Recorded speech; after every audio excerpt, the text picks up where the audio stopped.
Kak Sal? Tak apa. Alah, tadi saya lepas dekat Ani. Okey. Tak, lalu saya mula dulu Kak Sal. Ani lah. Apa dia? Pas Kak Ali. Okey. Okey. Mula lah. Okey, saya mula lah. Tak kita apa-apa, mula. Ani mula dulu. Okey kan? Assalamualaikum warahmatullahi wabarakatuh. Kita mulakan majlis kita dengan membaca umum kitab.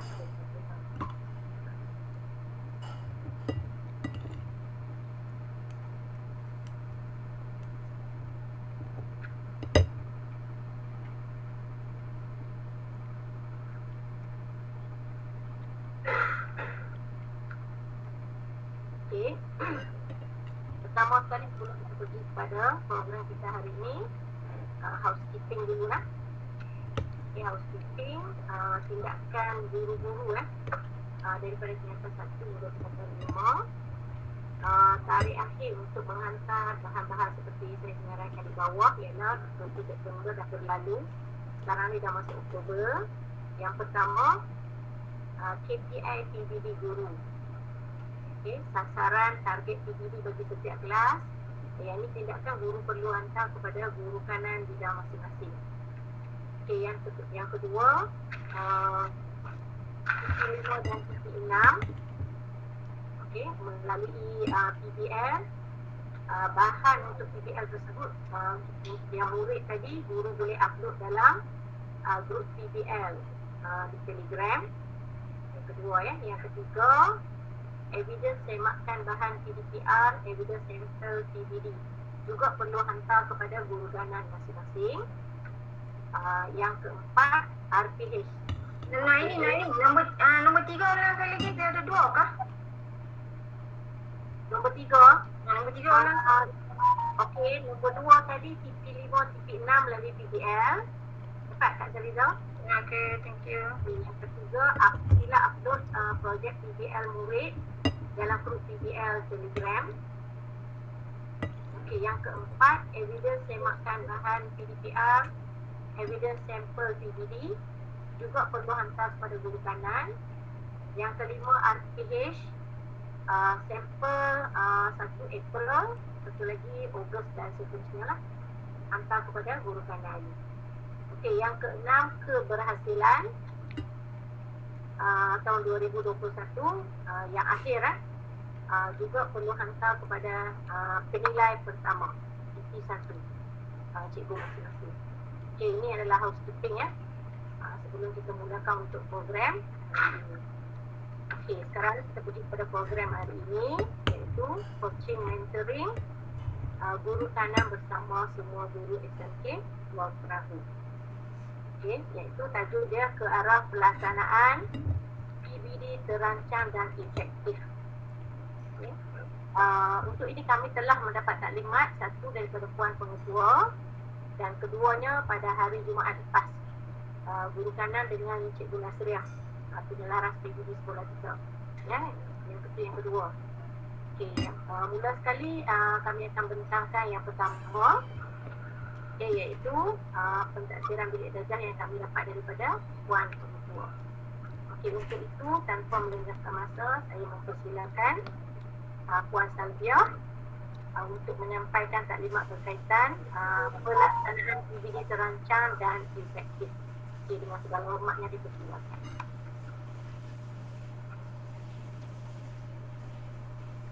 Okey, terima kasih Cikgu Nohaini.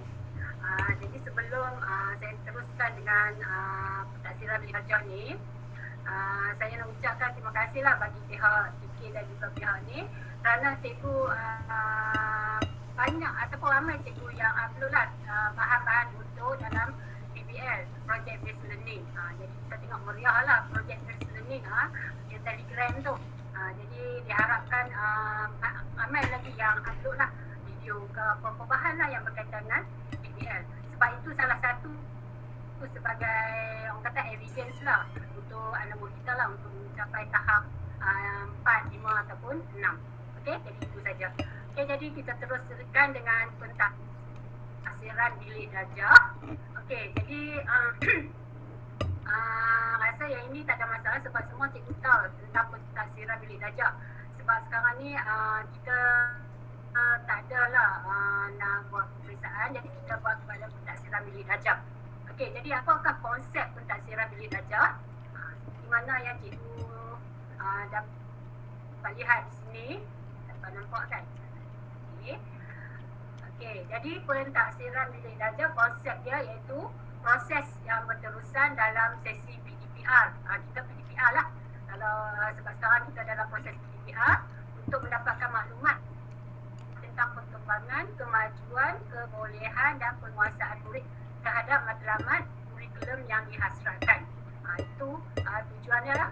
Dari dulu lagi memang tujuan dia untuk mendapatkan maklumat lah tentang perkembangan dan kemajuan anak murid kita. Okey. Kemudian yang kedua, melibatkan proses mengumpul dan menganalisis maklumat serta membuat refleksi yang berterusan terhadap PDPR dalam membuat pertimbangan secara konsisten ke arah menambah baik PDPR tersebut. Jadi yang kedua iaitu proses untuk mengumpul maklumat, proses mengumpul dan menganalisis maklumat. Sebab tu kita kena ada ni lah maklumat, kita kena simpan maklumat, semua maklumat yang berkaitan dengan PBD kita tu, evidence kita. Jadi kita kena simpan untuk ni lah kita nak lihat perkembangan murid kita. Okey, itu tentang konsep pentadsiran bilik darjah. Okey, seterusnya pentadsiran bilik darjah. Okey, jadi kita ada 3 lah di sini. Okey, yang pertama pentadsiran untuk pembelajaran iaitu formatif. Okey, kita mentaksir perkembangan untuk pembelajaran berterusan. Jadi kita buat pentaksiran anak murid kita tu secara berterusan lah, dalam kelas kita lah, kelas PDPR kita lah. Okey, yang kedua pentaksiran sebagai pembelajaran iaitu formatif juga, iaitu mentaksir dalam perkembangan sebagai pembelajaran berterusan. Sama juga tadi kita pentaksiran untuk pembelajaran, ini pentaksiran sebagai pembelajaran, yang mana kita akan lihat anak murid kita sepanjang PDPR kita. Okey, kemudian pentaksiran tentang pelajaran iaitu secara sumatif. Okey, jadi pentaksiran ni iaitu mentaksir perkembangan tentang pembelajaran anak murid kita dalam satu tempoh ataupun satu tajuk ataupun bidang pembelajaran tertentu. Maksudnya di sini kita ajar satu tajuk, habis satu tajuk tu kita buat pentaksiran. Yang dua ni tadi semasa dalam PDPR kita tu, sepanjang PDPR kita tu, masa tu kita boleh lihat perkembangan anak murid kita. Ini dua ni. Yang ketiga ni sumatif ni iaitu secara kata apa? Habis satu tajuk. Contohnya ada tajuk sejarah, dia ada satu tajuk yang mana budak kena menguasai tahap apa. Kita lihat dah habis tajuk tu, kita bagi soalan kat dia. Jadi itu kita nak lihat perkembangan dia. Okey, itu tentang pentaksiran bilik darjah. Okey, seterusnya. Apa faedah ada yang guru dapat melalui PPD ni? Okey, jadi faedah yang kita dapat ataupun melalui PPD guru dapat, yang pertama, mengesan pengetahuan sedia ada murid. Jadi sewaktu kita buat PDPR tu, kita boleh tengok lah kalau kita tanya soalan murid kita tak boleh jawab, kita tahu tahap mana dia berada. Okay, yang kedua, mengesan perkembangan murid secara menyeluruh. Dengan adanya PPD ini, kita dapat kesan perkembangan murid kita tu. Yang ketiga, mengenal pasti kekuatan dan kelemahan murid dalam pembelajaran dari semasa ke semasa. Jadi kalau macam setiap kali PDPR kita buat, kita ada PPD, kita boleh lihat anak murid kita tu mana kekuatan dia, mana kelemahan dia. Yang keempat, mengetahui keberkesanan PDPR, merancang, menguasai dan menambah baik kaedah PDP. Okey, macam sekarang ni kan, kita PDPR ada banyak kaedah yang kita boleh guna untuk meningkatkan tahap penguasaan anak murid kita. Contohnya macam kita buat BBL kan, dulu BBL. Jadi cikgu boleh lihat lah di situ ada banyak kaedah yang kita boleh buat untuk anak murid kita tu dapat tahap yang lebih tinggi. Yang seterusnya, menjalankan tindakan susulan yang sesuai dengan serta-merta. Okay, jadi kalau katalah anak murid kita tu kita nak bagi dia dapat tinggi kata 5 ke 6, apa yang perlu kita buat supaya dia dapat tahap tersebut yang kita target tu. Okey. Jadi itu apa yang kita dapat sebagai seorang guru. Okey. Setakat tu ada nak tanya apa? Angkat satu terus saya no. Tak kira apa tanya. Okey, seterusnya. Sabarnya lah no. Okey. Santai lah ni, jangan tension. Okey, jadi melalui PPD murid pula, apa murid dapat melalui PPD ni? Iaitu murid dapat mengesan perkembangan diri. Jadi murid sendiri pun dia dapat lihat diri dia, perkembangan diri dia. Yang kedua, dapat mengenal pasti kekuatan dan kelemahan dalam pembelajaran. Murid dapat lihatlah dia punya kelemahan ataupun kekuatan dia dekat di mana dan meningkatkan pencapaian dalam pembelajaran. Jadi inilah murid dapat dalam PPD sebab kita buat daripada awal sampai ke tahap 1 sampai tahap 6 untuk melihat pencapaian anak murid kita. Okey, seterusnya. Apakah ciri-ciri PPD? Okey, jadi ciri-ciri PPD iaitu yang pertama dirancang oleh guru. Okey, bersistem. Iaitu kita buat ada sistematik lah. Okey, kita boleh buat secara formatif ataupun sumatif. Kita nak tahu murid kita. Kita boleh guna pelbagai kaedah. Okey, pelbagai kaedah ni macam sekarang ni kan kita banyak guna, kita kebanyakan online, jadi banyak kaedah yang kita boleh gunakan untuk kita nak taksir anak kita. Okey, berasaskan kriteria. Kriteria ni kita lihatlah dalam di SKP semua tu. Okey, kemudian kita punya PPD dia, kita menekankan perkembangan individu. Okey, jadi perkembangan maksudnya daripada tahap 1 sampai tahap 6. Okey, mengesan perkembangan secara menyeluruh. Jadi anak murid kita tu macam mana perkembangan dia. Okey, katalah dia tak boleh mencapai tahap yang kita target, kita boleh membuat tindakan susulan supaya dia mendapat capai tahap yang kita target lah. Contoh kita target dia dapat tahap 5, tapi dia tak boleh dan tahap 4, dan kita cubalah kita cuba buat tindakan susulan supaya dia boleh mencapai tahap tersebut dan menggalakkan pentaksiran ke diri dan pentaksiran rakan sebaya. Ini mungkin kita bolehlah bagikan murid anak murid kita tu untuk buat pentaksiran diri sendiri. Maksudnya dia nilai diri dia sendiri, dia duduk di tahap mana, ataupun rakan sebaya. Contohnya kita bagi jawapan rakan kita, rakan dalam itu dia masukkan 2 orang, perbeza sama. Jadi dia boleh letak di mana rakan dia tu ada, tahap berapa. Itu maksudnya. Okay, itu ciri-ciri PPD. Yang mana kita nak buat tu, kita nak ada semua ni lah ciri tersebut. Okey, seterusnya.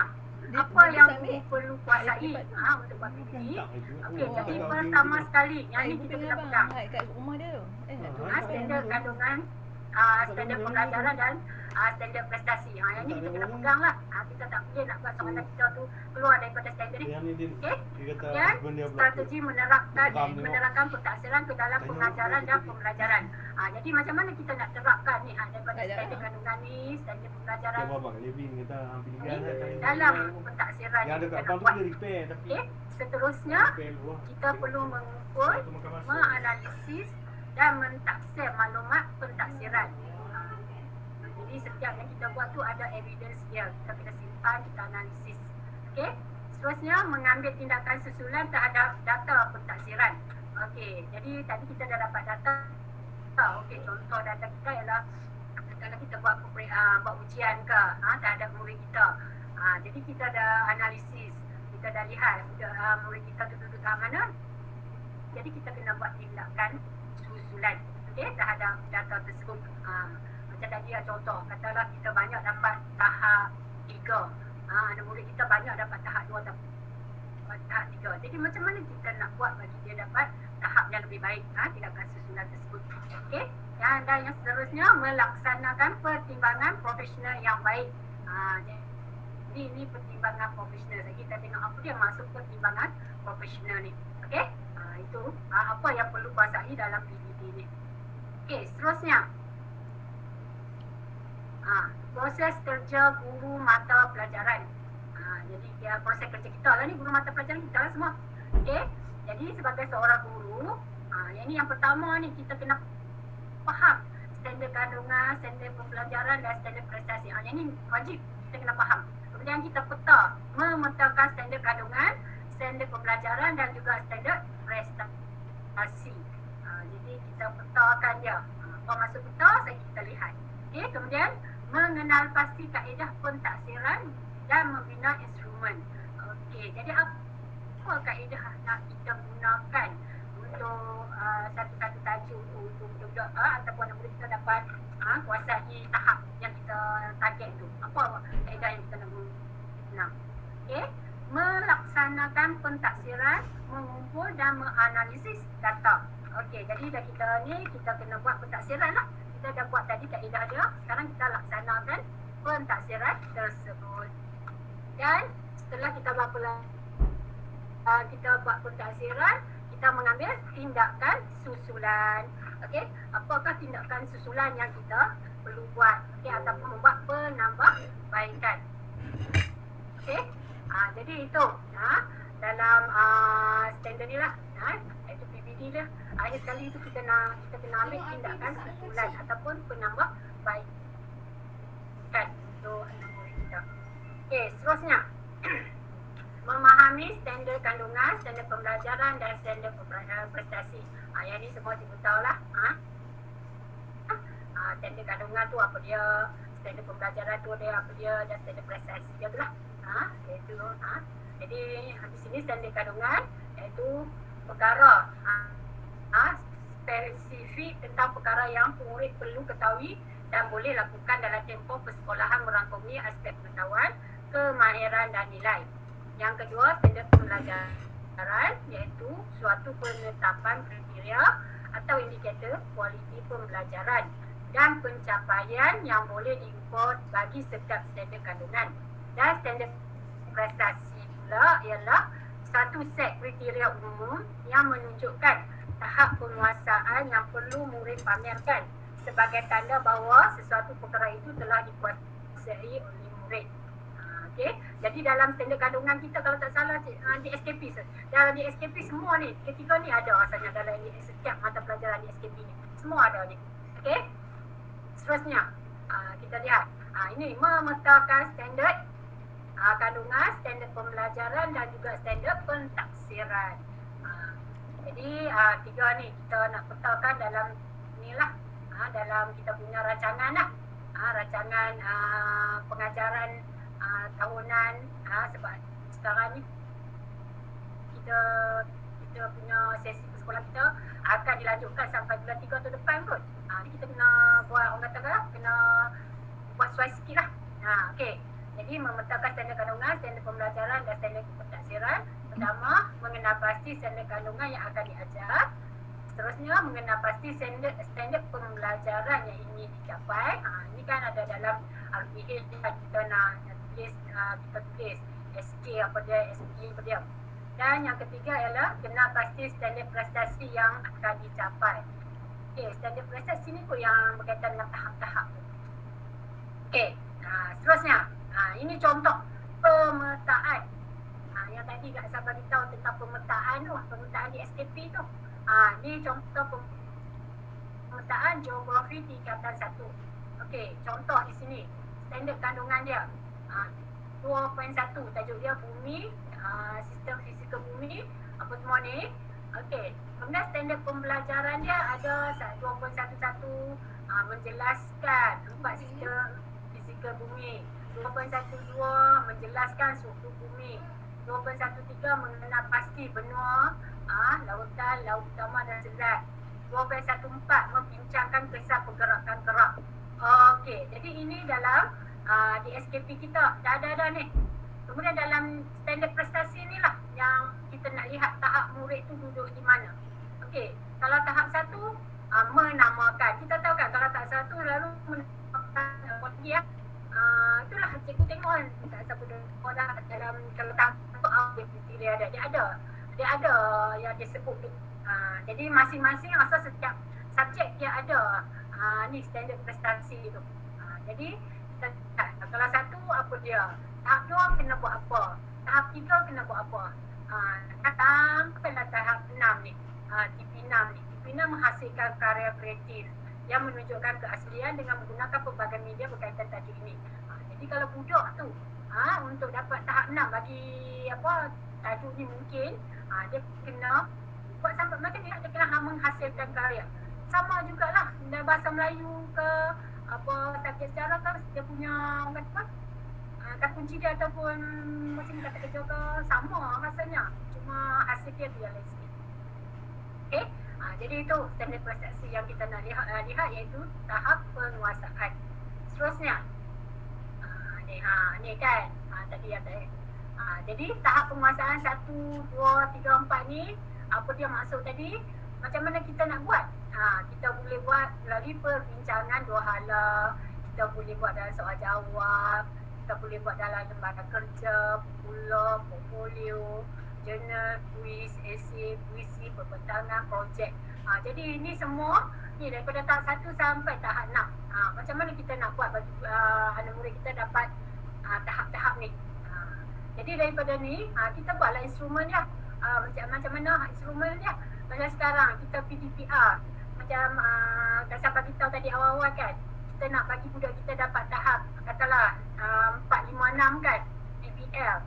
Mungkin cikgu bolehlah ni buat menghasilkan karya kreatif. Mungkin dalam bentuk projek ke, dalam bentuk perbentangan ke. Jadi budak boleh dapatlah tahap tersebut.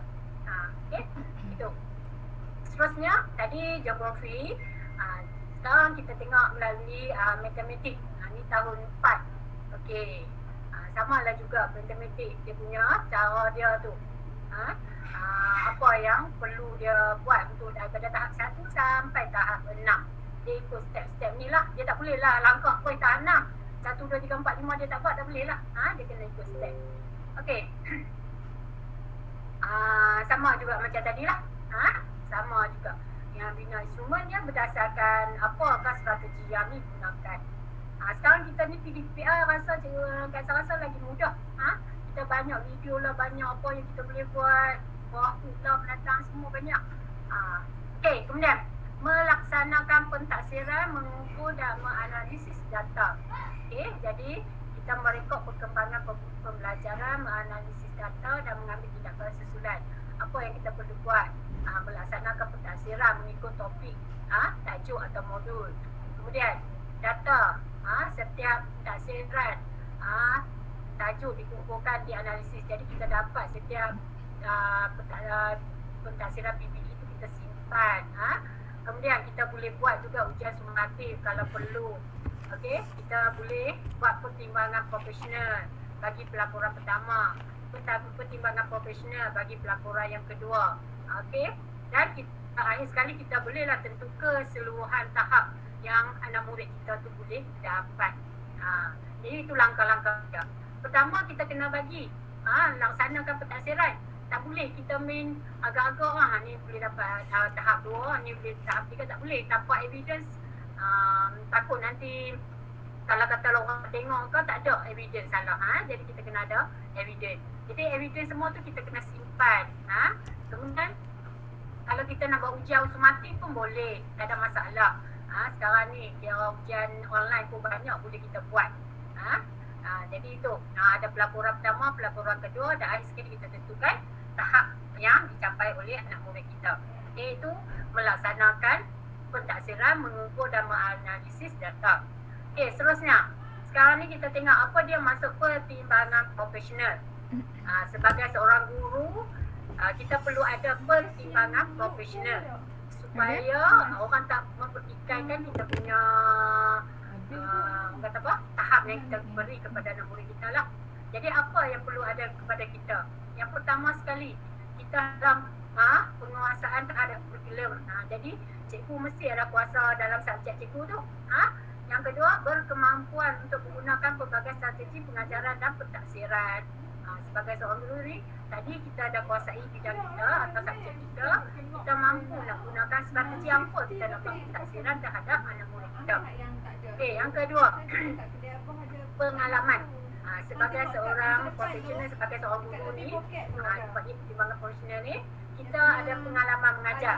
Tak bolehlah Pak Umai Cikgu baru ni kita nak suruh dia mengatasi anak murid kita mungkin susah lah. Jadi kita ada perlu pengalaman mengajar, kita tahu tentang kekuatan dan kelemahan anak murid kita, dan juga kita perlu melibatkan anak murid kita. Itu penglibatan anak murid kita dalam PR kita lah. Okey, seterusnya. Tanggungjawab profesional. Apa tanggungjawab profesional kita? Jadi sebagai seorang guru, kita perlu cekap, adil, telus, sistematik dan holistik. Ini mesti ada lah. Nilai-nilai ni perlu ada lah. Macam Kak kata tadi lah, tak boleh lah kita terus bagi anak murid kita TP 3, TP 4 tanpa ada evidence ataupun kita buat PPD. Tak boleh. Jadi kita kena buat secara telus. Sama semua untuk anak murid kita. Okey? Holistik secara keseluruhan. Okey. Jadi input murid.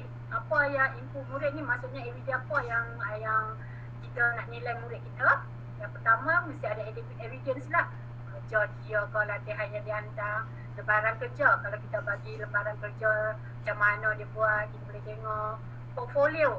Ini pun pemerhatian. Mungkin dalam kelas PDPR kita bagi soalan dia jawab. Bagi soalan yang susah pun dia boleh jawab. Kita boleh lihatlah yang tu. Untuk nak bagikan TP dia berapa. Okey. Sekarang kita tengok macam mana pertimbangan profesional ni. Okey. Dari katalah pelaporan yang pertama, kita nampak yang pelaporan pertama katalah bulan Jun dulu kan. Kita lihat anak murid kita. Kita buat dalam bentuk modul. Katalah modul pertama dia dapat TP 3. Modul kedua dapat 4. Modul ketiga kita bagi 2 saja. Modul 4 dapat 4 dan modul 5 kata dia dapat 5. Okey, jadi tak sekata ni. Macam mana kita nak bagi ni? Kita nak bagi berapa kat dia ni? Dia ada 3, dia ada 2, dia ada 4, ada 5. Di sinilah berlaku pertimbangan profesional kita. Jadi pertimbangan profesional kita. Jadi kita nak lihat dari segi apa. Jadi kita nak bagi kat dia tahap berapa ni? Nak bagi 4 ke, nak bagi 5 ke, nak bagi 2 ke, nak bagi 3. Kalau kata bagi 2, nampak kesian sangat. Dia dah dapat 3. Kalau nak bagi 5 macam mana? Jadi ini kita lihat penglibatan dia macam mana, projek yang dia buat, portfolio dia, kerja dia yang dia bagi, kita bagi macam mana dia hantar balik ke dia ke, dari segi pemerhatian kita. Okey, jadi kalau kita lihat macam ini, okeylah, murid ni boleh dapat tahap 5 lah. Okey, bagilah tahap 5, tak ada masalah. TP dia, cikgu nak bagi 5 tak ada masalah. Sebab kita dah ada semua evidence apa semua, kita dah ada dah. Itu pertimbangan profesional maksud dia. Okey, cikgu boleh bagilah, cikgu nak bagi 5, tapi 6 tak boleh dah sebab sini 6 tak ada lagi. Jadi cikgu nak bagi 5, bagi 5. Okey, tak ada masalah. Okey, itu maksudnya pertimbangan profesional. Okey. Okey, itu katalah yang ni yang bulan Jun punya, yang pertengahan tahun punya. Okey, sekarang ni katalah pelaporan untuk bulan akhir tahun. Kita katalah kita buat 9 modul. Okey, dalam semua ni kita bagi nilai dia. Okey, katalah tadi 1 sampai 5 kita bagi modul, kita bagi TP 5. Okey, sekarang 6 dia dapat 4, 7 modul 4 dapat 4, TP 4, 8, 5, 9, 4.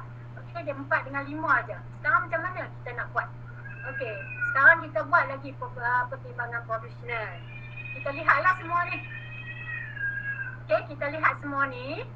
Sama juga kita bagi, cikgu boleh bagi tahap 6, tak ada masalah. Cikgu boleh bagi TP 6. Walaupun di sini dia TP 6 tak ada, tapi kita lihat banyak kali dia dapat 4, banyak kali dia dapat 5. Jadi kita boleh bagi TP 6 walaupun sini tak ada. Itu pertimbangan profesional. Tetapi masa nak bagi tu kena ada ni lah, semua ni lah, evidence dia lah. Kita tengoklah dari segi penglibatan dia macam mana. Okey, aktif tak aktif dalam PDPR dan sebagainya. Itu. Okey. Okey. Moderasi. Habis tu tadi pertimbangan profesional. Sekarang kita tengok moderasi. Masa kita nak bagi tu, kita kena buat moderasi lah. Jadi apa yang kita ni iaitu memastikan pertimbangan yang dibuat adil, konsisten, sah dan boleh dipercayai. Maksudnya antara cikgu-cikgu semua ni untuk murid tu bincanglah betul dah ni boleh dapat tahap 6. Kita bincang semua-semua lah, cikgu geografi lah, cikgu sejarah lah, cikgu sains lah, semua bincang sebab dia dapat keseluruhan. Okey, yang kedua, meningkatkan komunikasi profesional dalam kalangan guru. Jadi moderasi secara tak langsung dapat meningkatkan komunikasi kita lah, antara kita, antara cikgu-cikgu lah. Mewujudkan pembelajaran profesional dalam kalangan guru. Okey, dan meningkatkan pengajaran dan pembelajaran. Jadi secara tak langsung ni dapat mengeratkan kita lah antara cikgu dalam kelas tersebut. Itu maksudnya moderasi. Bukannya kita buat kita seorang je, kita kena bincang lah dengan cikgu-cikgu lain. Okey. Okey, moderasi perkara yang dibincangkan apa dia? Iaitu penentuan kaedah pentaksiran, pemilihan instrumen, kira-kira pertimbangan profesional dan penentian tahap penguasaan. Jadi cikgu akan bincang macam mana nak buat. Bagaimana nak buat pelaporan murid dipilih. Perbincangan dilakukan untuk memastikan kesahan dan kepercayaan. Jadi cikgu berbincang. Iaitu dan juga membincang aspek penambahbaikan. Jadi kalau tak boleh macam mana kita nak buat lagi supaya budak ni lebih dapat tahap yang lebih baik. Siapa yang terlibat? Okey. Dari moderasi ni guru mata pelajaran, guru panitia, penuh kanan, pengetua, guru kanan. Jadi inilah. Tapi kalau subjek tu asal cikgu sama-sama, cikgu panitia, cikgu ni lah, cikgu subjek lah. Okey, seterusnya. Pendekatan moderasi ni, kolaborasi ni kolaborasi persidangan ataupun merujuk pakar. Ini kaedah yang kita boleh guna. Persidangan ni macam kita duduk sama-sama, kita yang ajak subjek yang sama, satu tingkatan, kita bincang sama-sama. Okay, merujuk pakar ni cikgu bolehlah rujuk siapa yang pakar dalam bidang tersebut. Okey. Seterusnya, penjaminan kualiti dalam PBD. Okey. Jadi penjaminan kualiti merupakan piawai untuk menentukan kualiti pelaksanaan PBD mengikut garis panduan yang ditetapkan. Okay, pentaksiran yang berkualiti akan menghasilkan maklumat yang tepat dan menunjukkan perkembangan pembelajaran dan tahap penguasaan murid. Kualiti merupakan keutamaan dalam semua aspek dan peringkat pentaksiran. Jadi itu kita harap kita dapat menjamin kualiti PBD kita. Okay, seterusnya, siapa yang terlibat dalam penjaminan kualiti? Inilah semua pengetua, PK, guru kanan, ketua panitia, guru mata pelajaran, jawatan kuasa PBD. Okey, jadi itu satu. Dalam PBD, satu penjaminan kualiti. Seterusnya, penjaminan kualiti, macam mana kita nak buat? Pertama, melalui pementoran. Okey, jadi guru kanan, ketua panitia membantu, memudah cara, membimbing, meningkatkan pengetahuan dan kefahaman guru untuk melaksanakan PBD. Ya, guru kanan, ketua panitia mengadakan PLC, mentor menti, taklimat, latihan, coaching dan sebagainya lah. Pementoran lah. Jadi itu yang pertama, pementoran. Yang kedua, pengesanan. Okey, memastikan kaedah dan instrumen pentaksiran yang sesuai digunakan oleh guru adalah sesuai. Jadi kita nak tengok apa kaedah yang digunakan cikgu tu sesuai atau tidak. Okey, seterusnya pemantauan. Proses penjaminan kualiti untuk memastikan PBD dilaksanakan mengikut garis panduan, menyemak TV, evidence dan pelaporan 2 kali setahun. Jadi dalam bidang pemantauan ni dia nak tengoklah apa yang kita buat tu, evidence yang kita buat tu macam mana, sesuai atau tidak untuk tahap tersebut. Dan penyelarasan, memastikan penetapan tahap atau TV, tahap penguasaan adalah adil kepada semua murid. Pentadbir sekolah haruslah memastikan kaedah pentaksiran yang digunakan relevan dengan standard kandungan dan standard pembelajaran. Jadi penyelarasan maksudnya di sini yang kita buatlah, apa ni, cara yang kita buat tu macam mana boleh adalah sesuai untuk semua murid. Itulah penyelarasan, sama untuk semua murid. Okey. Itu sahaja Hafidah. Okey, itu saja untuk bahagian Kaksan. Okey, tentang PBD. Okey. Ada apa nak tanya? Ana masuk je Ana. Ada apa-apa? Ada dah Kak Sal. Cuma Tukar Anwar nak tambah. Ustaz. Bismillahirrahmanirrahim. Assalamualaikum warahmatullahi wabarakatuh. Yang dihormati Marisan ya, rakan-rakan guru kanan dan seterusnya guru-guru sekalian. Jadi rasanya penerangan daripada Puan Salbiah tadi nampaknya jelas ya, terang dan kata jelaslah pada kita. Okey, cuma nak ingatkan kepada cikgu, yang pertama mungkin saya tak dengar apa yang dari awal, sorry sebab ada masalah gangguan teknikal. But basically yang pertama sekali perjumpaan kita pada petang ni kita buat secara berjemaah untuk 4 bidang. Dan for 4 bidang kita bergabung, cuma nanti episod-episod akan datang melalui sesi pementoran kita akan buat dalam unit-unit yang kecil lah ya, sebab mengikut bidang masing-masing. Itu satu. Kemudian perkara yang kedua, untuk guru tingkatan 3 khususnya apa yang Puan Salbiah bagi tahu tadi, mohon semua ketua panitia mulai hari ini boleh bertindak dengan ahli grup ya, subjek masing-masing untuk membuat yang pertama tadi pemetaan. Ada Puan Salbiah sebut tadi ialah pemetaan. Jadi yang macam contoh RBT hari itu ada Puan Pengetua minta hari itu pemetaan ya, yang mana dia ada standard kandungan, standard pembelajaran, dan dia ada macam yang belakang jom sekali tu yang TP 1 hingga TP 6 dia ada list down kan ciri-ciri untuk dapat TP. Jadi semua subjek sepatutnya kena ada mulai sekarang lah. Sekarang ni kalau boleh kita nak tumpukan dulu untuk tingkatan 3. Jadi ketua-ketua panitia please take note lah untuk delegate kerja itu mengikut subjek-subjek masing-masing lah ya. Ketua panitia agih lah dalam guru-guru subjek tingkatan 3 untuk buat pemetaan. Yang ni dia yang kuasa tunjuk ni.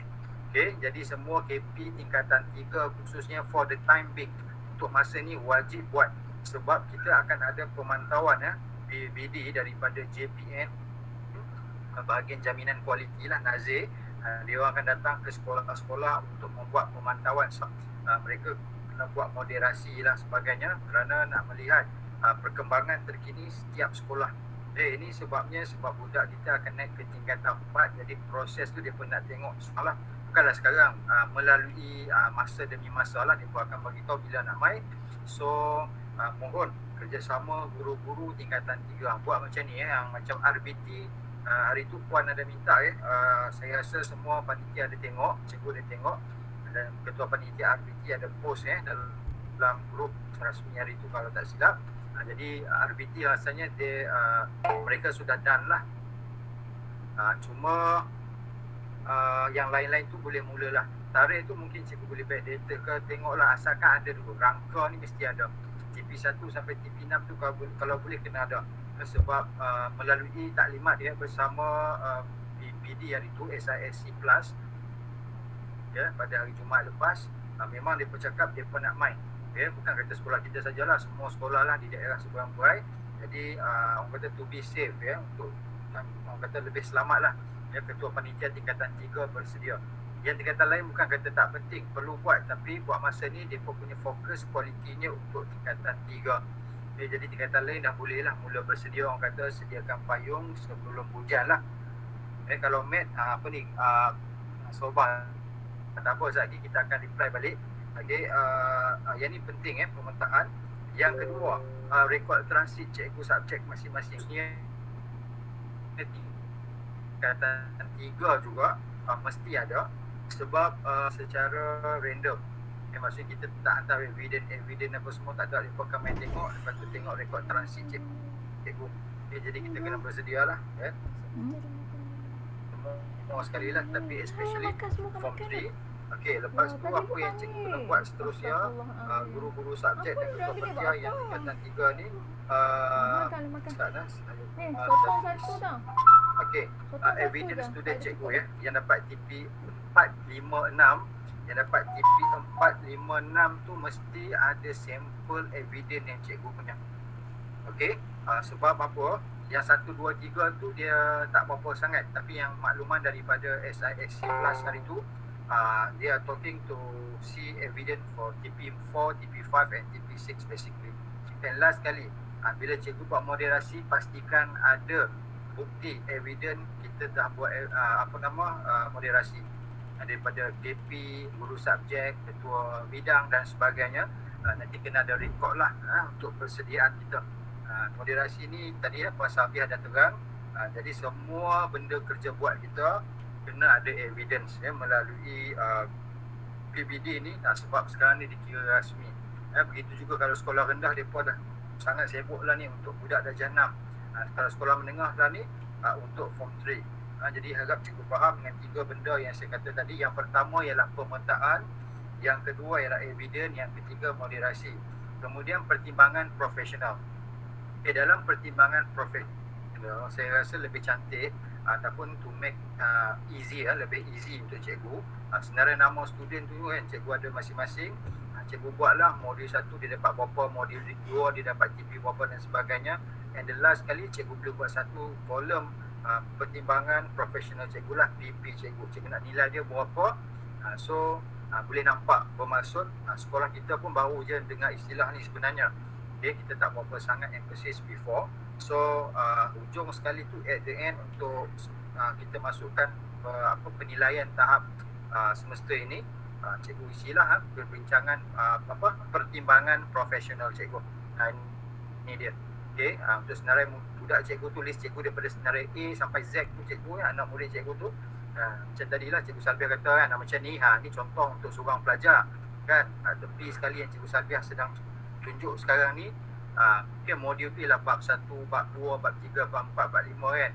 Jadi at the end, sebelum cikgu isi dalam template cikgu Nasriah nanti tu, cikgu nak bagi berapa budak ni. So cikgu kena tengok balik list yang cikgu buat melalui rekod transit masing-masing. Okay, itu antara penting persediaan guru-guru tingkatan 3. Utamanya lah guru tingkatan 3. Yang lain bukan kata tak kena buat cikgu, wajib buat, tapi buat masa ni PBD kita ni akan diakses, dia akan dipantau, diobserve oleh pihak Nazir dan juga PBD lah khususnya, dalam memastikan pelaksanaan pemerkasaan PBD itu berjalan seiring, selaras dengan hasrat JPN Kementerian Pendidikan Malaysia juga.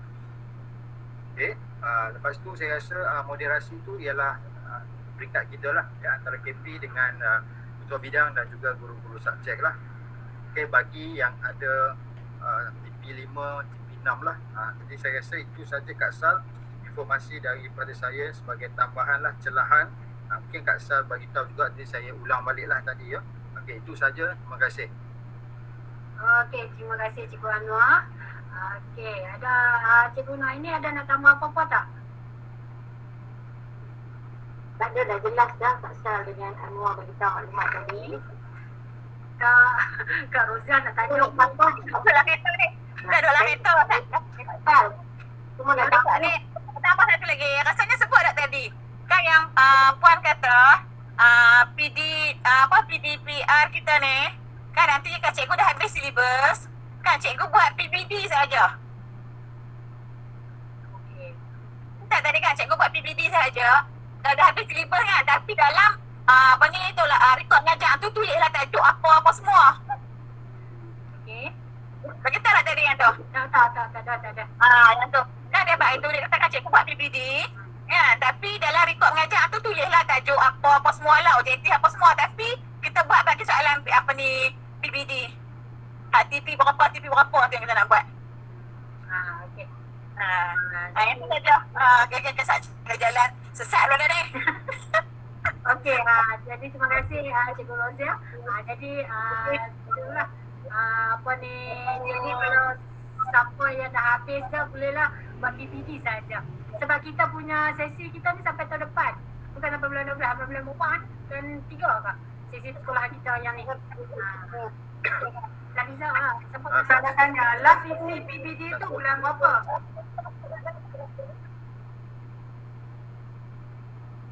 Hello? Ya. Last isi PBT dalam template tu bulan berapa kalau kita nak? Yang ni kita tanya Nas bila yang nak kena hantar. Yang ni Nasriah dia kata bulan 12 ni. Jenuh kita. Kita kena tanya Nasriah. Nasriah tu ada Nasriah. Okey, Assalamualaikum. Kalau ikut taklimat yang diberi hari Jumaat hari tu, untuk template tu akhir tahun belum diberitahu. Jadi cikgu hanya sediakan rekod transit dululah. Nanti template yang akhir tahun tu saya akan buat bila dapat arahan lah. Okey. Itu saja yang diberitahu. Katanya belum ditetapkan bila tarikh akhir tu. Saya rasa mungkin kalau ikut sesi ni mungkin tahun depan lah. InsyaAllah, tak tahulah. Kan? Saya nak cakap yang lebih-lebih tak pasti yang tu kan. Tapi apa yang diberitahu itulah. Okey? Okey, terima kasih. Nas. Okey, tapi maksudnya di sini kita buat kerja kita lah. Ya. Bila ada anak-anak tu kita tak tahu bila-bila. Ya, masa taklimat hari tu pun ditekankan di sini hanya kita buat kerja kita, cikgu-cikgu buat kerja cikgu, record, lepas tu bila dah ada tarikh yang diberi tu nanti kita akan bagi tahulah untuk isi template lah. Template ni saya akan buat baru pula lah untuk akhir tahun. Yang pertengahan tahun tu saya dah tutup. Jadi cikgu dah tak boleh akses lah. Kan? Sebab saya takut ada cikgu-cikgu pergi ubah kat situ pula sebab saya dah buat analisis untuk PPT tu berdasarkan maklumat yang cikgu dah letak hari tu lah. Jadi saya tak mau ada perubahan kat situ lah. Okey, kalau kata tak boleh buat perubahan dekat situ, contoh kita nak buat PPT ulangan tajuk-tajuk tu, bermakna tak boleh nak ubah lah kan, Kak Nas? Yang itu buat untuk rekod transit lah. Kalau kata nak ubah contoh katalah tajuk tu masih belum cover, buat di rekod masing-masing. Okey, lepas ni kita buat perubahan dekat sana lah pula. Ya. Nanti bila last sekali final tu, di akhir sekali barulah isi template akhir tahun tu. Okey, yang tajuk yang sebelum ni kalau kita contoh lah, kata kalau bab 1 dengan bab 2 kan kita nak buat ulang kaji dan kita nak buat PPT lah. Sebab dulu kalau sebelum ni student tu dia dapat TP 4 tapi kita nak bagi kat dia TP 5 ataupun TP 6, kita ulang kaji masa selepas ni. So boleh ubah tak untuk topik-topik yang awal tu? Ya, yang ini, yang template yang saya sediakan ni ataupun saya ambil dari bahagian perkembangan kurikulum ni, dia hanya nak yang keseluruhan. Dia tak nak yang detail. Yang detail tu cikgu buat sendiri. Kalau cikgu nak template tu ambil dari bahagian perkembangan inilah kurikulum lah. Yang itu ikut subjek masing-masing dan juga ikut topik. Tapi untuk saya hanya ambil yang secara keseluruhan. Maksudnya kalau kata topik tu 10 topik, contohnya kalau kata matematik ke sejarah tu kan, yang akhirnya sekali ialah yang keseluruhan sahaja. Tapi kalau tengok di slide tu, cikgu nampak lah kan di situ kan ada topik-topik tu macam katalah budak tu dah dapat banyak 4 ataupun banyak 5. Jadi pilih yang untuk kebaikan budak tu lah. Kan kata pilih 5 lah. Kalau dia banyak 4 berbanding dengan 3, pilih yang 4. Macam tu lah contoh dia. Okey, jelas ke? Okey, macam yang tanya tadi, mungkin yang kata tadi kan, budak tu buat satu tajuk, mula dia dapat TP kata 4 kan, nak naik ke TP 5 kan. Okey, mungkin modul tu kan yang buat kan, okey, yang pertama dia dapat 4, yang kedua katalah dia dapat 4 juga, yang nak bagi ke dia dapat 5, yang ketiga katalah dia dapat 5, yang keempat pun benda yang sama dia dapat 5. Jadi inilah guna pertimbangan profesional tu. Itu maksud dia. Kita tengok dia banyak kali dapat 4, satu last kali dia dapat 5. Okey, katalah dia dapat 5. Yang boleh bagi 5 kat dia. Kita boleh bagi 5 tapi perubahan dalam template yang dah ditutup tu. Tak, yang itu PPT. Yang last kali nanti boleh lah. Sebab ni macam ni,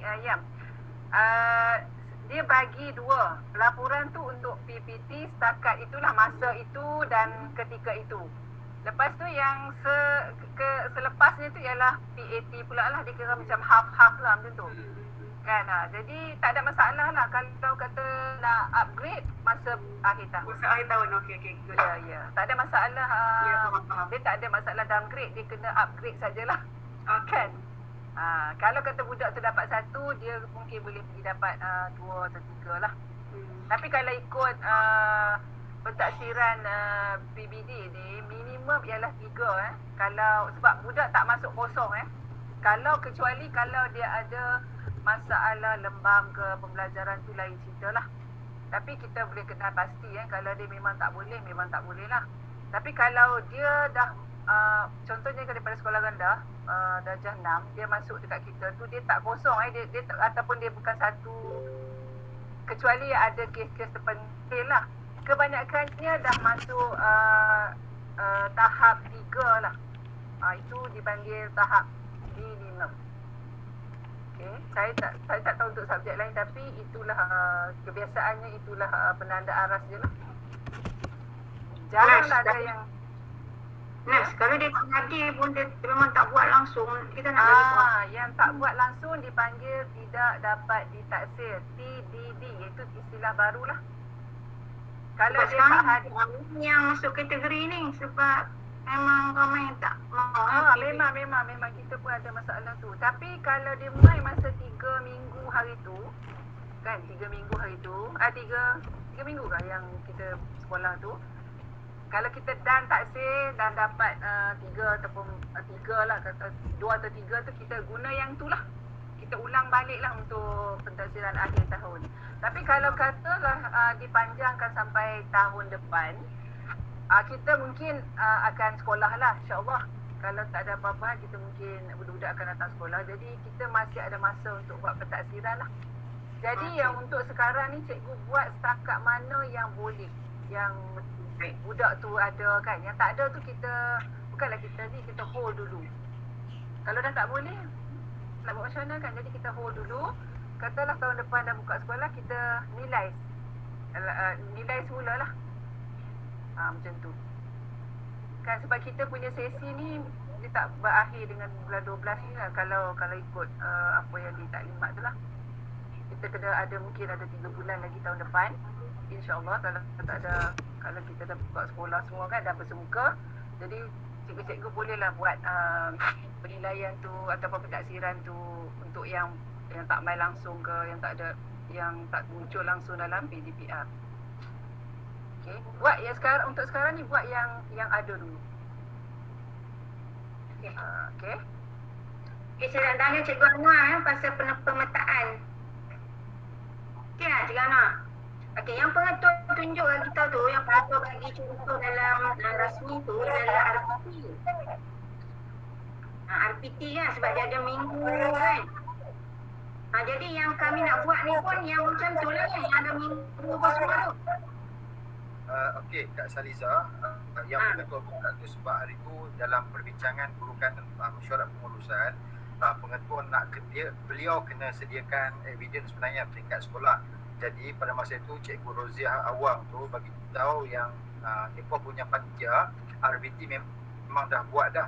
Jadi pengatur minta macam tu. Cuma yang tadi yang Puan Salviah tunjuk pemetaan tu, basically yang tu saja. Kalau rasa nak buat dalam RPT, mungkin dia banyak sangat ruangan-ruangan. Tapi kalau dah ada dalam RPT, dah selesai lah. Tapi kalau tak ada, maksudnya kena buat tambahan lah sebagai lampiran seterusnya setiap bab tu. Okey, kalau macam geografi memang kami buat macam tu. Kalau dah ada tak payah buat lah. Geografi dah ada. Geografi tu lepas-lepas memang dah buat. Ya. Okey, ini basic dia. Wajib benda 3 benda ni wajib ada dalam pemetaan tu. Yang macam RPT tu mungkin kita kena ada bilangan minggu, tarikh semua kan. Yang ni pemetaan untuk DSKP tu, yang ni yang penonton maklum wajib ada dokumen asas lah yang dilihat dalam standard kandungan, standard pembelajaran dan standard prestasi tak penguasaan 1 sampai 6. Jadi bila nak buat moderasi, pegawai jaminan kualiti tu nanti akan main tengok ni lah, sama ada pelajar tu memenuhi spek tak. Apa orang kata ciri-ciri TP yang kita bagi tu, kata kita bagi 5 contoh kan. So dia perlu rujuk yang ni lah sebenarnya. Dia nak kita sebenarnya sediakan bahan lah untuk memudahkan mereka nanti sebenarnya. Tu je. Kalau geografi dah ada, okey, dan sejarah saya tak pasti lah. Okey, baik. Terima kasih. Terima kasih. Okay. Yang pemetaan ni memang wajib ke setiap 2.1, satu pemetaan, 2.2, satu pemetaan. Sebab macam fizik saya tengok dia berhujung bab je. Tu yang nak tanya tu. Ada contoh lain tak selain yang ni yang siap? Yang kita rujuk pada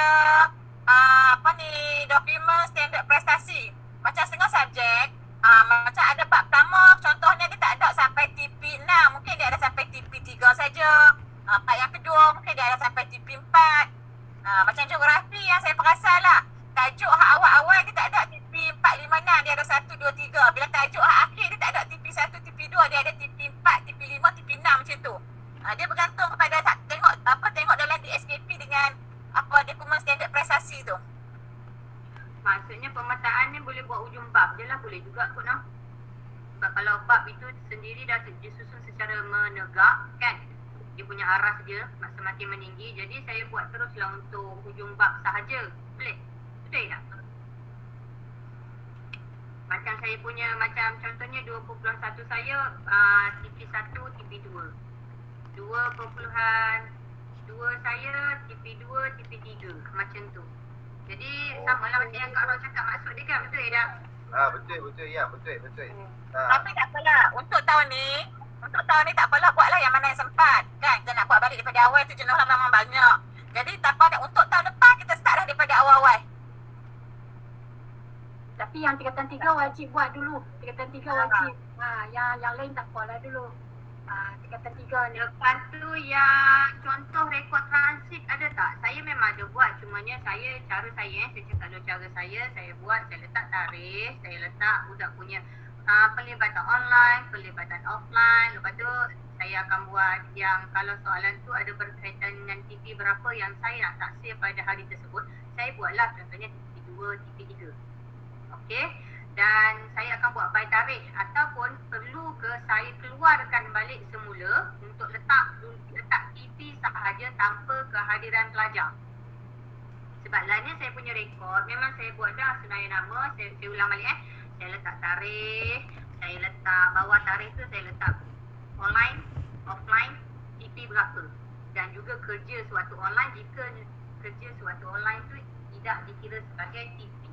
Jadi adakah perlu saya keluarkan balik semula, saya ambil balik semula list baru dan saya hanya tulis TP sahaja. Boleh tak saya guna yang sedia ada sebagai rekod transit? Rekod transit ni bukan kita download ke daripada bahagian perkembangan kurikulum? Yang tu dia ada keseluruhan je.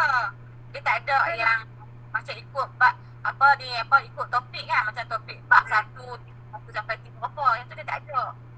Dia ada keseluruhan.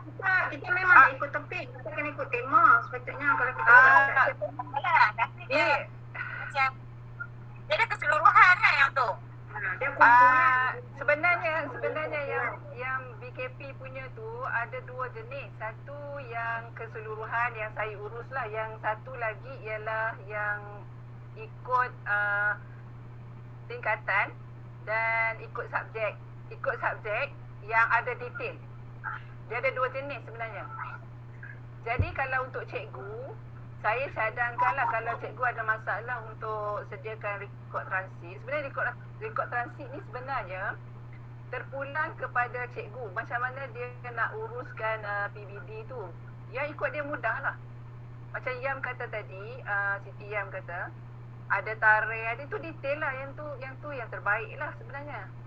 Kalau kata sebab kita nak detect jugalah kan tarikh bila budak berapa orang buat, dapat TV berapa kan. Yang tu lebih detail.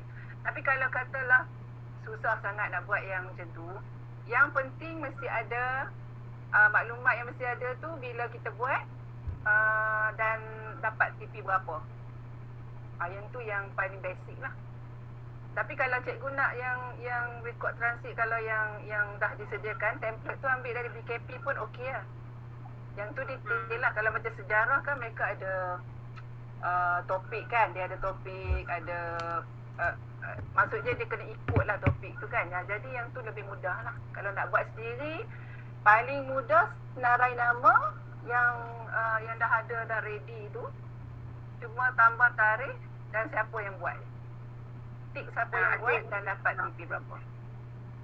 Kalau nak tambah sikit mungkin tambah mungkinlah tajuk 1 ke tajuk 2 ke tema 1, tema 2 lah macam tu lah. Jadi tak payah buat balik lah Kak Nasna. Ya. Yang penting kita faham. Kita faham apa yang kita buat tu. Yang penting kita boleh detect kan. Yang penting tarikh dia berapa orang buat kan. Bukan kita boleh buat semua kan. Mungkin sehari tu 2 orang je ataupun 3 orang saja. Kerja pula tambah seorang, kerja pula tambah seorang. Ya, kalau selagi dan dia pula banyak topik kan. Topik satu mungkin 2 orang lepas dia. Kan? Macam tu lah. Jadi rekod transit ni dia tak ada satu yang tetap lah. Maksudnya cikgu sendiri guna kreativiti. Okey, asalkan kita faham lah. Ya, dia tak ada satu yang tetap lah. Benda tu tak cantik lah kiranya. Dan kita menulis je kan. Boleh kalau nak guna pensel, pen tak kisah yang tu. Okey, lepas tu yang contoh evidence tu Kak Raini Inzirah, macam yang kita bagi yang sebelum ni ke? Macam Kak tu ke? Yang mana yang? Yang contoh evidence yang sebelum ni yang Kak minta 5 tu kan? Itu ke contoh evidence contohnya yang kita kena simpan? Evidence yang untuk TP 4, 5, 6 tu sangat penting. Contoh macam yang kita dah hantar dekat Kak lah nak? Diam.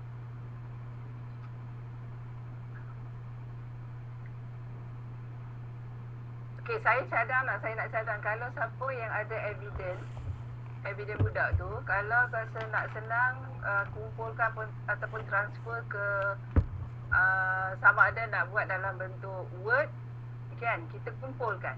Kita letaklah nama. Jadi kalau apa-apa hal kita boleh print sajalah. Tapi nak satu ya kan? Contohnya TP 4 satu. Ya. Kalau kita buat hayat evidence ni, macam kita soalan UP, soalan periksa tu kan, kita siapa yang buat soalan tu kan, dia bagi satu contoh kan. Untuk bank soalan tu, kalau kita buat macam tu tak boleh lah.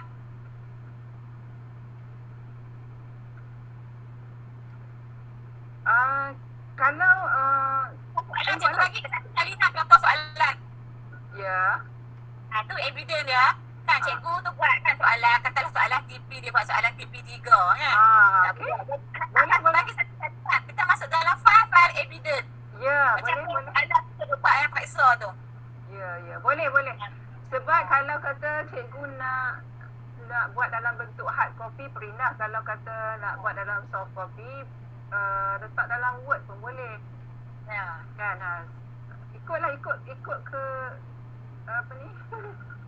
Jadi kalau macam pelajaran tu, bila macam pemantau mai, dia nak tengok evidence soalan. Jadi kita bolehlah tunjuk ni file evidence soalan kita.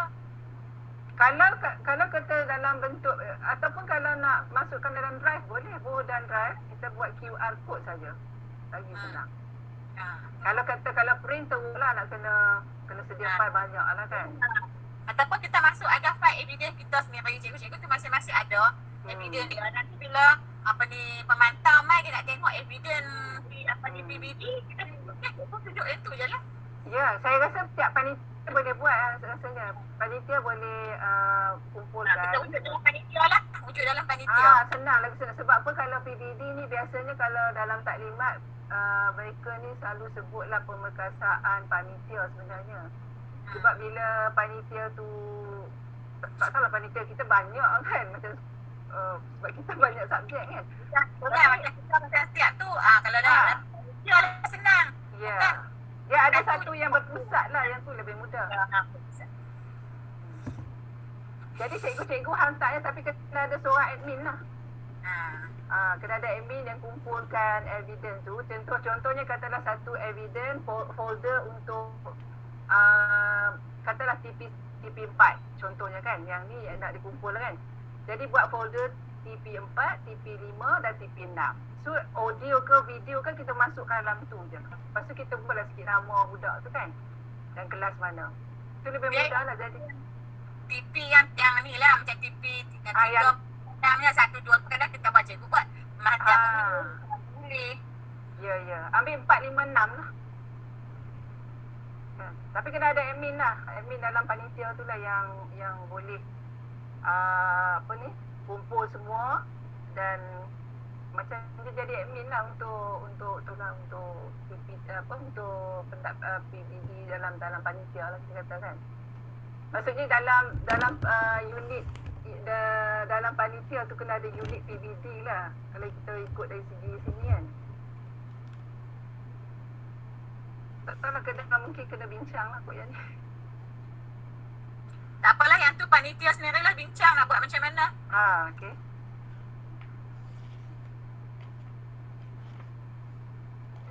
Okey, ada lagi? Kak Sal, Ya. yang pengetua suruh sebut tentang kriteria kejayaan, Kak Sal sebut tak tadi tak? Tak. Tambah ni Kak Sabu dah kok. Okey, kriteria kejayaan ya, cikgu. Cikgu kena waktu PDPR, saya dapat contoh ini lah, saya dapat menguraikan 3 ciri meja bulat dengan peta buih. Katakanlah kita nak ajar tajuk tentang meja kan. Okey, jadi kita murid perlu, maksudnya benda tu kriteria kejayaan tu daripada murid kan. Jadi murid tu dapat. Okay, jadi waktu nak mula PDPR tu kita sebut yang tu. Bagi murid kita tu boleh sebut apa yang dia nak dapat pada hari itu. Okey, jelas tak cikgu?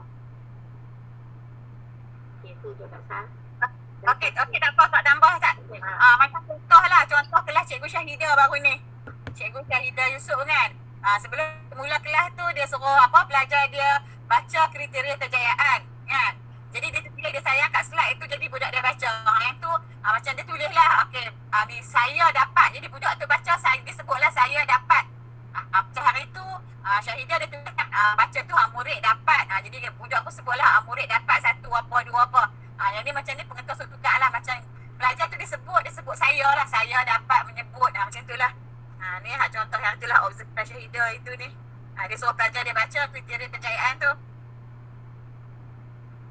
Cikgu boleh faham kot lah yang tu. Faham. Ada lagi?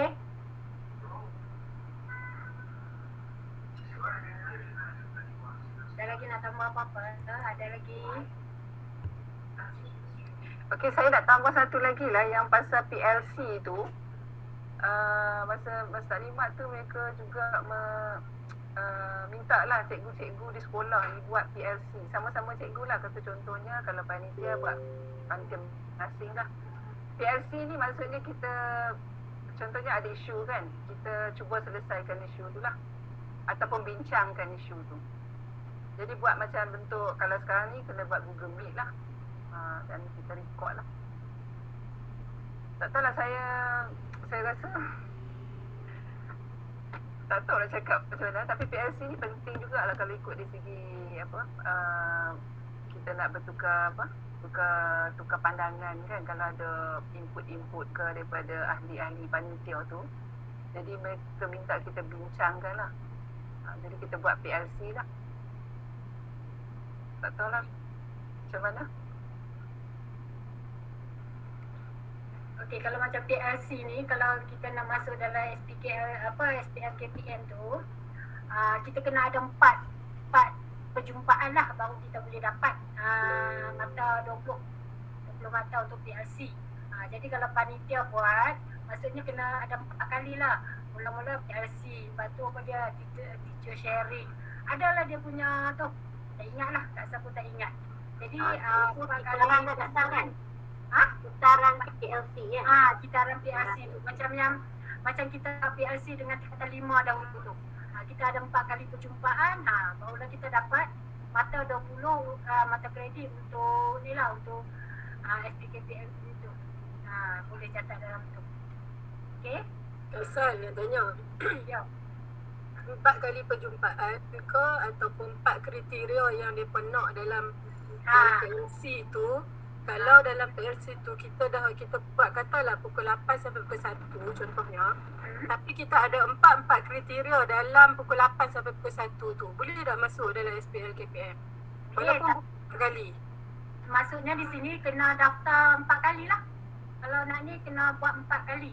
Tapi biasanya macam lah, tapi boleh lah sehari tu kalau kata kita buat 8 sampai pukul 1, tapi kita ada 4 memenuhi 4 kriteria tu. Tapi dalam pelaporan dalam SPL KPM kita kena pecahkan dia lah maksudnya. Tak semestinya 4 kali kan. Biasanya untuk PLC ni dia ada perkembangan bagi tempoh. Mungkin dalam tempoh sebulan. Contoh macam murid kan, kita nak tengok macam yang kita ambil contoh lah yang kita buat dalam PLC yang yang dikata 5 baru ni kan. Tu dia tentang apa? SKPNG tu kan. Kita nak lihat cikgu-cikgu dapat buat apa adalah kat saya minta maaf lupa tu sampai cikgu boleh buat pentafsiran macam mana nak buat pentafsiran untuk murid, penyediaan soalan tahap murid tu. Jadi maksudnya dia kena ada tempoh lah. Maksudnya mungkin dalam tempoh sebulan kita dapat hasil dia. Kena ada hasil. Sebenarnya PLC tu kena ada hasil. Daripada mula peer coaching tu, kemudian last kali tu kena ada hasil. Saya tak ingat lah dia punya tu. Teacher sharing apa lagi tak ingat. Jadi dia kena ada 4 lah. Tapi kalau katalah dalam sehari, tak nak cakap. So dia kena jumpa hasil, dia kena ada hasil. Untuk PLC. Contohlah macam kata kita buat ni sekarang macam kita online kan. Kata kita buat macam contohlah kata kelas point. Kita buat PLC kat kawan-kawan kita. Lepas tu kita dah sampaikan, dah ada deliver apa semua sampai ke hasil dia tu. Okey, kawan kita boleh buat kelas point tu, dia boleh buat quiz, dia boleh buat apa benda tu. Kira dah capai lah matlamat kan dalam waktu beberapa jam tu. Boleh. Dia boleh masuk dah kan. Boleh masuk tapi dia kena buat 4 tau. Kalau 1 tak boleh. Kalau macam sekali je kat saya tak esok. Kira kena ada 4 pusingan. Maksudnya kalau Su buat macam tu, Su kena pecah 4 kali lah. Kena buat 4 kali lah. Boleh dapat. Okey, baik. Terima kasih. Faham. Okey, terima kasih. Ada lagi? Ya, macam satu lagi, boleh ambil isu. Contoh kita katakan budak tak hadir PDPR kan, jadi tak buat apa ni PBD. Kan? Boleh ambil isu tu. Jadi kalau kita buat PLC, mungkin kita boleh kongsi dengan kawan-kawan. Mungkin kelas kawan kita kan ramai pelajar yang terlibat kan. Kelas kita kurang. Jadi kita boleh share lah macam apa idea yang dibuat macam mana. Kan? Jadi kita ambil tu dia kita buat PLC, kemudian kita tirulah macam tu. Katalah yang kedua tu tengok, lepas pada tu kita tengok meningkat tak pelibatan murid kita. Kan? Jadi ada peningkatan. Macam itulah. Habis tu yang ketiga kita buat pula lagi. Macam itulah satu lagi contoh. Macam hari ni dah kita tu kan kelas point. Kata cikgu budak kelas point tu. Okey, dia buat okey, budak dia minat. Ramai lagi budak yang masuk kelas. Macam itulah. Jadi peningkatan. Maksudnya di sini yang penting kena ada 4 pusingan tu. Circle dia tu 4 kali tu. Barulah dikira lengkap lah satu PLC tu. Kalau setiap cikgu tulis PLC sekali je tak boleh dapat. Ni untuk sebab banyak yang cikgu kena ni keluar sikit lah pada tajuk ni. Sebab mata kredit cikgu ramai, cikgu tengok mata kredit cikgu yang kurang. Sebab itulah, sebab PLC ni dia nak ada 4 kali perjumpaan tu kira lengkap satu PLC. Kalau tak, kalau ada 1 ke 2 ke tak kira. Kak Sa kena ni lah, Kak Sa tak boleh nak sahkan lah yang tu. Jadi itulah. Okey, ada yang lain? Ada apa-apa lagi? Dah ini ada nak tambah lagi? Okey, Kak Sa, kalau kita cadang kalau siapa-siapa yang pandai di cikgu-cikgu yang pandai di sekolah kita ni, contohnya lah macam Syahril ke atau Syahril yang pandai lah macam nak guna teknologi ni, suruh dia buat satu. Contohnya cara nak buat Google Meet contohnya. Buat satu sesi lah, maksudnya ajak macam mana daripada A sampai Z kan. Macam mana nak buat GM. Yang ni tak boleh panggil PLC, kita panggil LDP. LDP kita kan? Dah kita buat sekali. Lepas tu kita buatlah tajuk lain pula. Sampai dah dapat 4 tu. 4 kali tu. Boleh? Mungkin kalau macam ni, kalau kita nak buat ni, mungkin kita buat dalam 2 hari jugalah kalau nak ni. Contohnya macam kita dalam Google Meet tu, macam mana nak guna whiteboard contohnya. Kan? Boleh lah. Taklah, yang benda simple-simple lah. Kita jangan ambil yang teruk-teruk kan. Kena tanya Tuan Madan lah. Yang pandai lah kan. Tak gila Tuan Madan tak mau mampu. Norita ke, Norita pandai. Orang yang pandai kan. Ataupun cara nak guna drive ke. Kan? Ni satu lagi nak minta ni, siapa yang pandai tu tunjuk nak buat live worksheet tu. Live worksheet tu senang kita nak buat soalan dekat pelajar. Ada tak cikgu yang guna live worksheet? Kak nak pisah lah Tera. Buat live worksheet tu kita nak uji orang kata apa nak buat pentaksiran kat pelajar, PPD pun kita boleh guna live worksheet tu. Okay, nanti JK akan bincang ni. Jadi kita akan tanyalah cikgu-cikgu mana yang berkemahiran lah dalam bidang tu, kita minta jadi mentor kita lah, jadi ni lah sesi kita lah. Okey lah JK semua. Nah ini Okey. Lah kalau ada objektif tu kau pandai lah, kalau pandai boleh lah buat reti lah, tapi hak yang lain tu drag and drop tu tak apa pandai lah buat, tak apa nak jadi, tu yang nak belajar tu. Okey. Nanti kita bincang ni, Okey, ada lagi? Anwar, ada nak apa-apa nak tambah lagi tak? Markah PRC dah cukup dah Kak San kan? Okey San. Markah PRC siapa yang tingkatan 5 memang dah cukup dah, 20 markah dah. 20 markah dah sebab kita buat dulu. Kak San dah ni dah. Pokok adalah yang cikgu lain yang tak cukup lagi. Tapi setakat ni, ni keluar sikit pada tajuk ni lah. Semua dah dapat dah, mata kredit pun dah 42 lebih dah. Dengan LDP semua dapat 5 hari dah, tak ada masalah. Kita untuk sekolah kita semua dah, kecuali seorang je lah yang belum dapat. Tak cukup lagi mata kredit. LDP dah dapat dah 5 hari. Jadi Kak San nak ambil kesempatan ni macam tanya lah untuk kita semua. Lepas dengan LDP semua dah dapat 5 hari LDP dengan 42 mata kredit. Semua dah dapat dah. Alhamdulillah. Tak payahlah kan. Betul ya tu yang kita buat sebenarnya untuk PLC ni bukan saja untuk dapat mata tu satu hal lah. Tapi sebenarnya kita nak kongsi ilmu sebenarnya. Itu maksud saya lah. Kongsi ilmu tu tak yalah nak buat cukup sampai 4 cycle. Tak kisahlah kalau nak buat 1-2 ke, dia pilih satu. tak apa, kita boleh buat khusus penggunaan komputer. Isu Kita dah dapat DPR pun boleh buat tajuk dia. Boleh tak? Ya. Kak San nak tanya, yang bilangan hari LDP ni kenapa berbeza-beza setiap orang? Ada yang dapat 12, ada yang dapat 9. Dia ada bahagi jam. 6 jam dapat 1 hari. Kemudian dia ada maksimum. Ada kalau kebanyakan LDP kita semua dia dapat ada markah 20 markah ke berapa, saya tak ingat lah. Dia ada mata dalam setiap aktiviti tu, dia ada mata berapa jam yang kita kena ni. Tu Kak San kata kalau siapa yang selalu dia buat webinar 15 kot. Tapi kalau cikgu dia buat sampai 20 tak dapat lah maksimum. Kalau yang LDP sekolah 5 hari tu, berapa biasanya mata dia? LDP kiranya LDP 6 jam dapat 1 hari. Kita buat 6 jam. Maksudnya campur semua lah. LDP sekolah lah. Kalau cikgu ada LDP luar ke campur. 6 jam kira 1 hari. Itu yang cikgu berbezakan berbeza tu. Boleh ya? Jadi maksudnya LDP sekolah campur LDP luar. Sebab tengok kita punya, bila tengok yang Kak Sal bagi ni, tengok macam contoh LDP tu, bilangan hari LDP tu ada 16 apa tu, 13 apa semua tak tahu. Kita tak tahu masuk yang mana satu dah. Dah. Rasa semua LDP masuk pun. Lepas tu jumlah mata kredit tu ada beza pula, 88, 84, yang kita dapat 88, seorang atas pada kita 84, tengok jumlah kredit beza pula langsung. Lepas tu kita tengok yang kita tu banyak je, kita ada markah tambahan 6, tapi tengok-tengok yang dengan atas tu orang tu dapat 43, kita dapat 42, tak bingung Ustaz. Okey.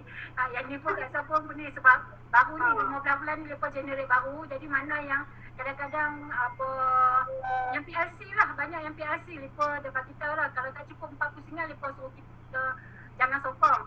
SU jangan sokong. Jadi tu yang ramai cikgu yang kurang sikit dekat PRC. Yang lain tu tak ada masalah. Yang LDP tu macam Kak Sal kata, kalau kita buat program kan, kita buat 6 jam, kita dapat 1 LDP. Contoh macam webinar. Kita tengok webinar 1 jam, 1 kali webinar 2 jam katalah. Kita tengok 6 jam. 6 jam kita dapat 1 LDP.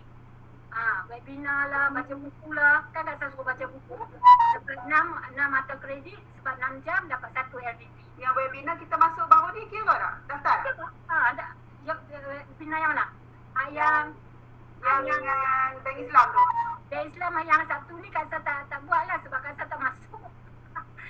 Yang sebelum tu memang Kak Sah dah in dah. Yang sebelum ni semua sekali lah yang tu yang baru yang pertama Kak Sah buat. Yang semalam Kak Sah tak buat. Hari baru ni Kak Sah tak buat. Okey, Kak Sah kita buat laporan kan webinar tu. Perlu. Webinar kena buat laporan. Tapi setakat ni kiranya kita sekarang ni cikgu-cikgu jangan risaulah. Semua cikgu dah lepas dah semua. LDP pun dah lepas, mata kredit pun dah lepas. Saya nak tanya kan. Dia kata PLC saja yang kena 4 baru terima lah 20 mata kredit. Kalau buku baca 1 pun dapatlah 6 mata kredit. Maksudnya PLC tu dia memang kena 4, tak boleh kata 1 dapat 5 mata kredit. Ya, betul. Macam tu. Macam tu itu yang PLC. Sebab saya tu kena potong 20 mata kredit. Sedih. Itulah. Dia PLC tu yang Kak Samin kata PLC ni kena macam tadilah kata kena ada 4 pusing, satu pusingan tu ada 4 aktiviti yang kita buat. Kalau kata kita buat PLC ni 1, PLC ni 2 tak boleh dapat. Tajuk yang berbeza tak boleh lah. Maksudnya dia kena tajuk sama. Saya tak faham lagi pasal tu kena 4. Tajuk kena sama, kemudian aktiviti sahaja. Kan tajuk pertama PLC, yang kedua kita teacher sharing, yang ketiga kata mentor-mentee kata salah kot, yang keempat apa dia katalah. Tapi dia kan ada banyak dalam PLC tu kan dia ada banyak aktiviti dia tu. Kak Liza mai kita buat 2 Kak Liza. Tak mau dah tahun ni Ferah dah buat 5 kali potong tahun depan pula. Bila kita buat 2, kita buat 8 kali. Tahun ni cukup lah. Cukup nak pergi bayar asak ni. Tak payah risaulah pasal mata kredit dengan LDP. Semua cikgu dah okey lah. Jangan dia potong sudah hujung bulan ni kok dia generate dia potong lagi kat atas kata lah. Harap-harap tak lah. Hujung bulan ni janganlah dia generate lain. Dia potong lagi jenuh kita ni. Kami tu 42 nyawa ikan kalau dia potong lagi left group. Kok nasib baik dia potong 20 masih lagi atas daripada 42 lah. Kalau dia potong 20, kalau 42 potong 20 tinggal 22 tau. Walah.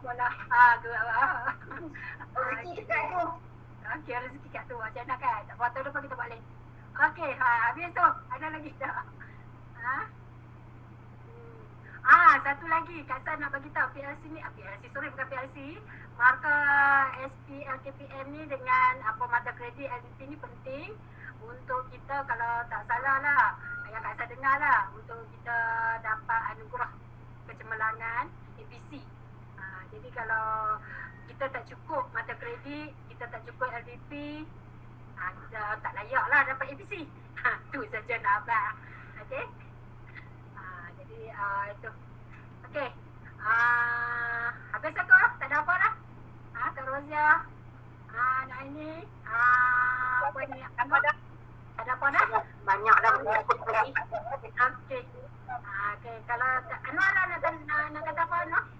Tak ada apa, cuma nak remind kepada semua cikgu untuk hantar yang dokumen-dokumen diperlukan bagi tujuan penilaian PBPPP tu satu. Kemudian KP-KP juga akan dihubungi oleh JK masing-masing bagi proses pengisian SKPMJ 2 untuk peringkat KP-KP yang mana JK akan isi, dan kita nak tengoklah eviden apa yang KP telah sediakan. Okey, itu saja. Thank you. Okey, habis. Okey, jadi sekalian Kak Sah nak ucapkan terima kasih kepada semua cikgu yang masuk atau join untuk nak kata taklimat lah untuk kali ni ya. Okey, jadi Kak Sah minta maaf lah kalau ada apa-apa yang tersinggung ke atau apa ke. Okey, jadi kita tutup taklimat kita, perjumpaan kita dengan tasbih kifarah dan surah wal mas.